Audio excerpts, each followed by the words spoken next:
ठाणे महानगरपालिकेच्या महापौरपदी शर्मिला पिंपळ गायकवाड यांच्या नावाची घोषणा. ठाणे महानगरपालिकेच्या महापौरपदासाठी शर्मिला पिंपळकर गायकवाड यांच्या नावाची घोषणा करण्यात आली. शर्मिला पिंपळकर गायकवाड या शिवसेना शिंदे गटाच्या नगरसेविका आहेत, तर उपमहापौरपदी भाजपच्या कृष्णा पाटील यांच्या नावाची घोषणा करण्यात आली. उपमुख्यमंत्री एकनाथ शिंदे यांच्या उपस्थितीत महापौर दालनात दोन्ही नावांची घोषणा करण्यात आली. महत्त्वाचं म्हणजे ठाण्याला 5 वर्षात 4 महापौर आणि 4 उपमहापौर मिळणार आहेत. शर्मिला पिंपळकर गायकवाड यांचं महापौरपद आणि कृष्णा पाटील यांचं उपमहापौरपद फक्त 1.25 वर्षांसाठी असणार आहे. त्यानंतर नवीन नगरसेवकांना संधी देण्यात येणार आहे. ठाणे महापालिकेसाठी महापौर आणि उपमहापौर पदासाठी नवीन फॉर्म्युला ठरला आहे.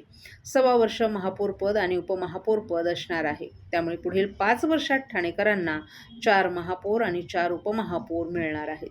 महापौर पदासाठी अनेक नगरसेवक इच्छुक आहेत. त्यामुळे नाराजी दूर करण्यासाठी एकनाथ शिंदेंनी महापौर पदासाठी नवा फॉर्म्युला ठरवल्याची माहिती सूत्रांनी दिली आहे.